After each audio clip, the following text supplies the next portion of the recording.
Hi students, welcome back to the next video of this chapter in which we will cover several topics and one of them is going to be government's role. So basically in this topic we will understand that the public facilities which are the services consumed by the people, everyone actually.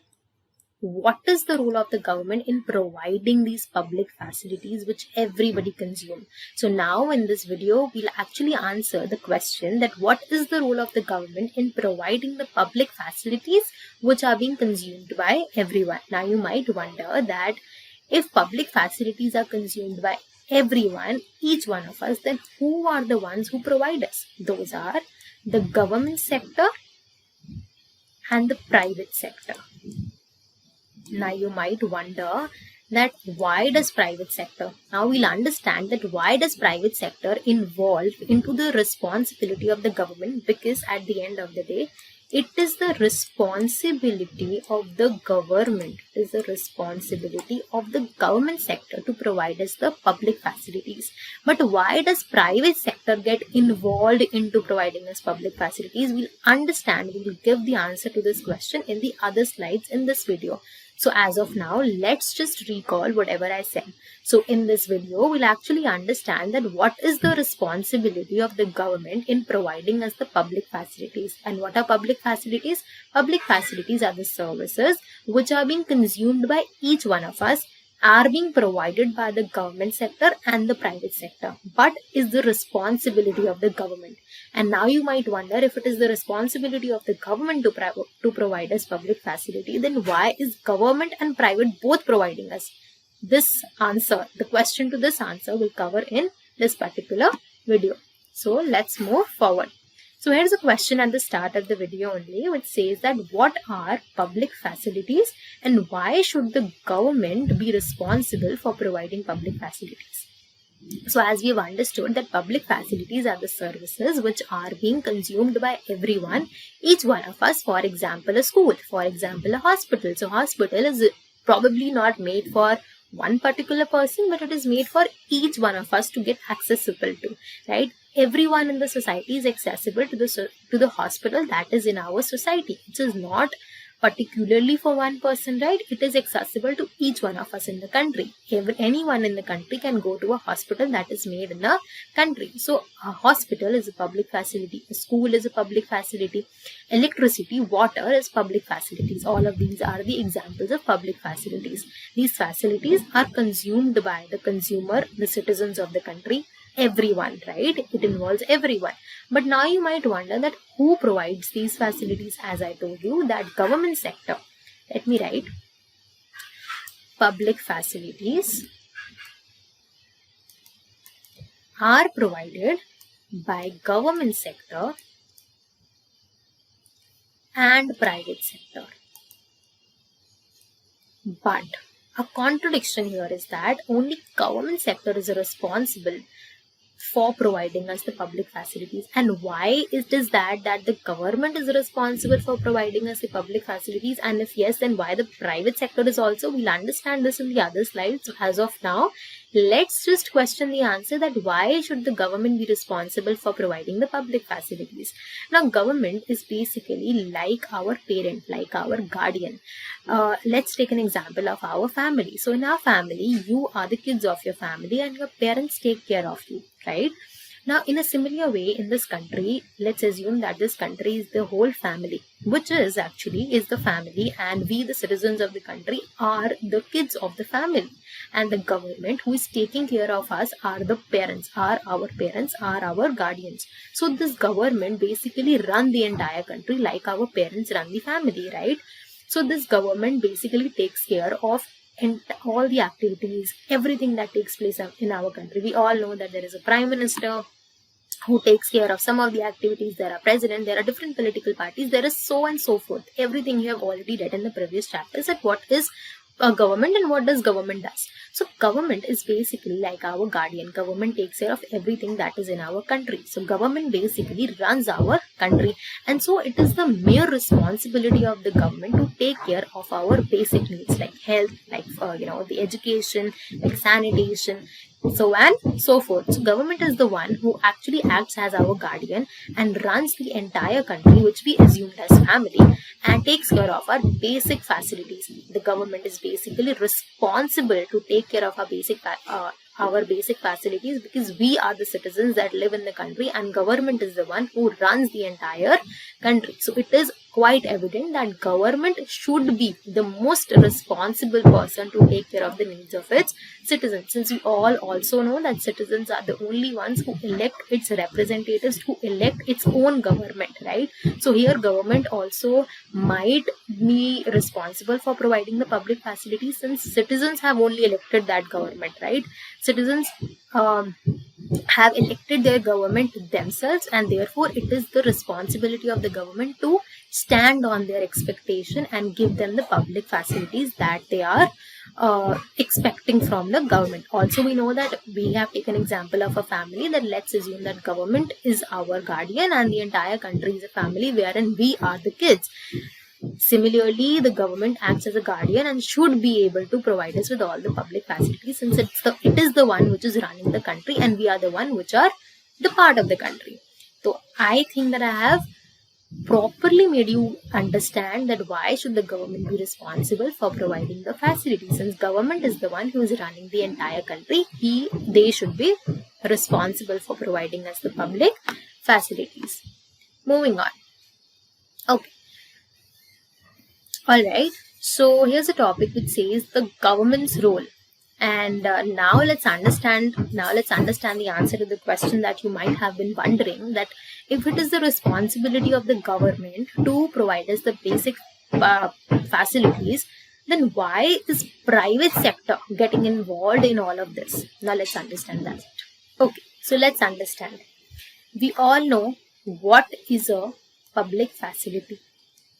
We also know various examples of public facilities, and one of them is schools. We all know that public facilities are also given by government as well as the private sector. Now, how can we prove it? We all know that there are schools which are run by government. There are also schools which are run by the private sector. We all know, right? There are government schools and there are private schools. Many of us might be studying in government school. Many of us might be studying in the private schools. Now, what is the situation of these two schools? In government schools, the fees is affordable or low. Affordable or low. And the quality of education is also low. We all know that. But in the private school, the fees is high and the quality of education is also high. Right? That is why we go to the private schools, right? Because we see that the quality of education in the private schools is quite high. Now, what is this situation all about? If it is the responsibility of the government to provide us the school, why is the private sector getting involved in the public facilities? And what is a private sector? So now let's first understand what is a private sector. Private sector basically is a sector which is not responsible for giving the public facilities. It is more emphasized towards earning its own profit.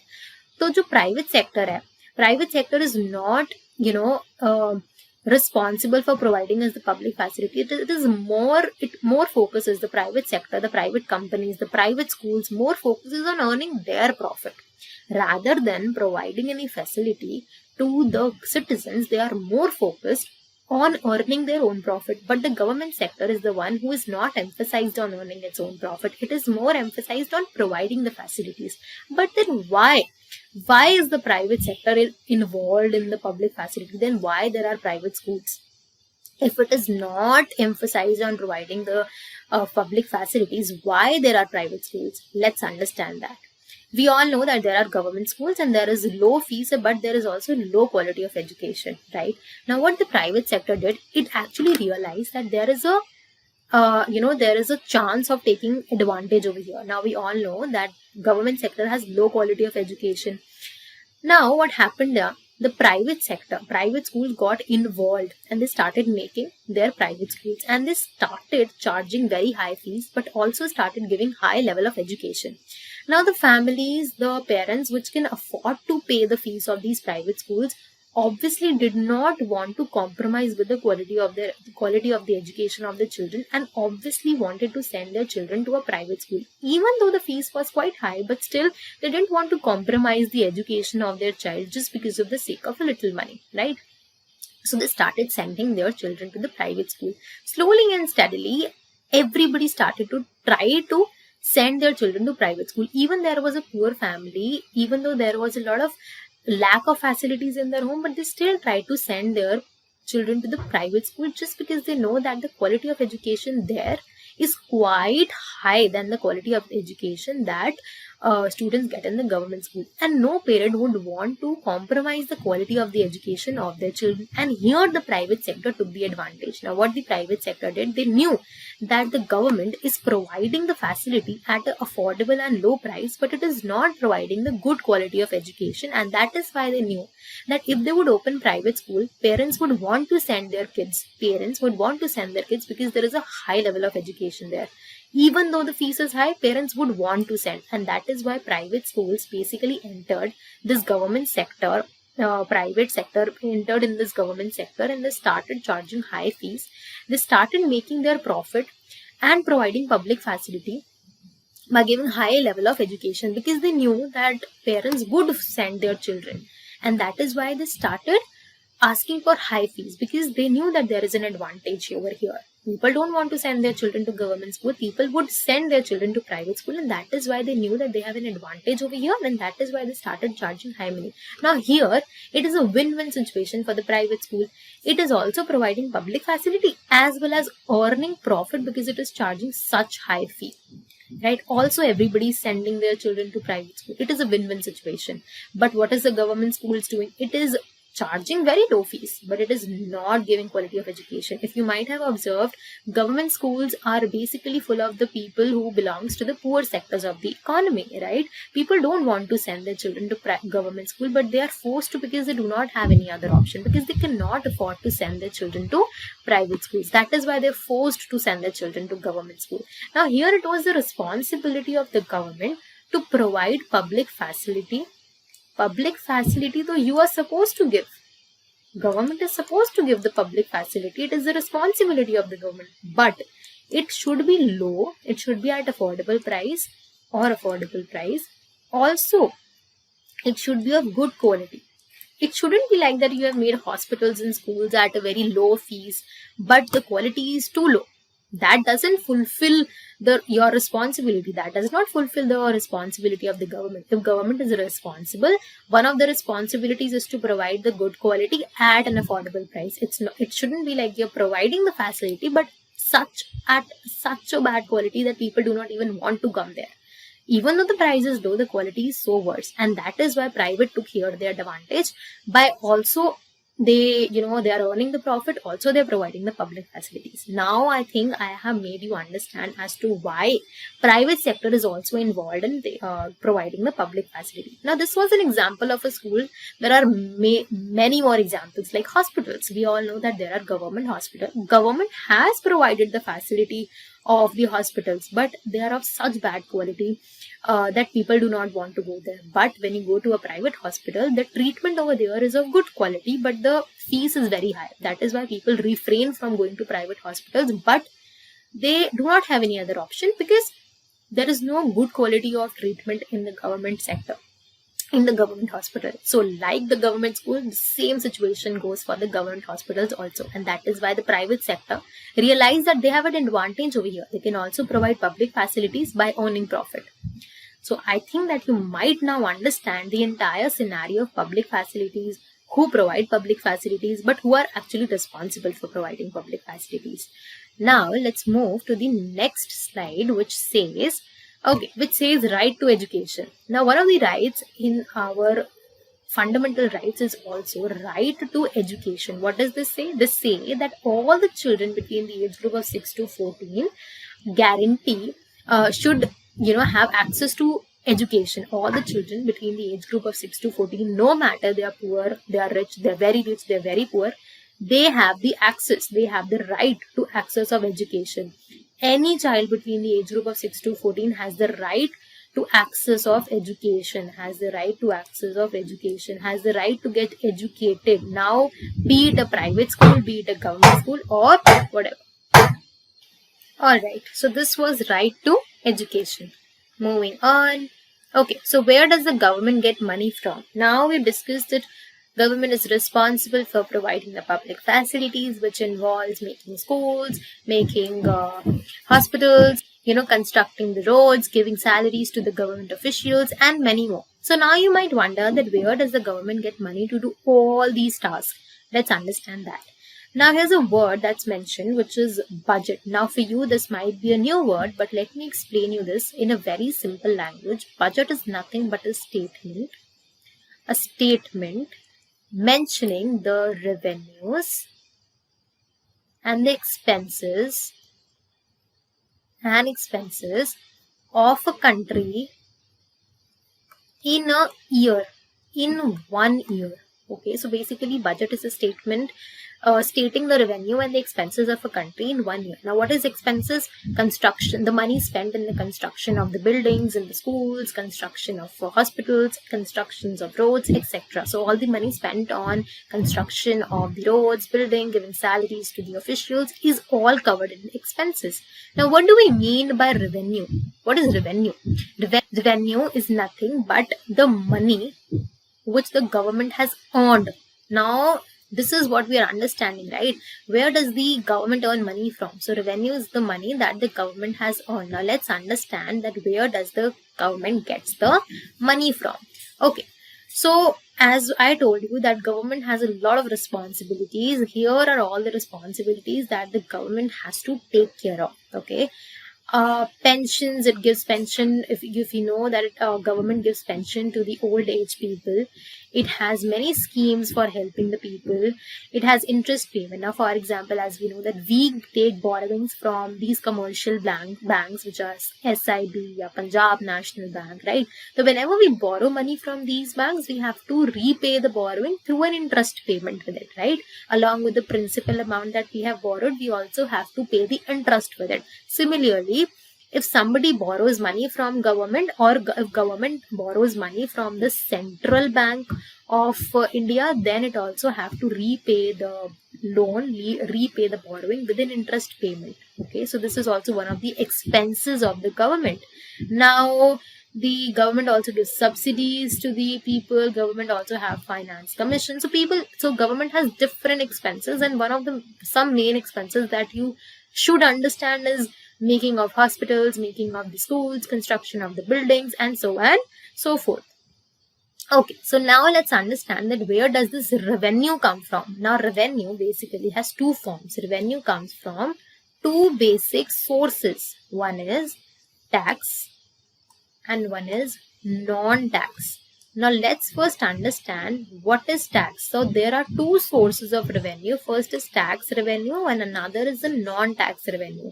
Tax revenue includes GST tax, it includes corporation tax, it includes income tax, it includes the customs and the union excise duties. Now, let's understand what all these are.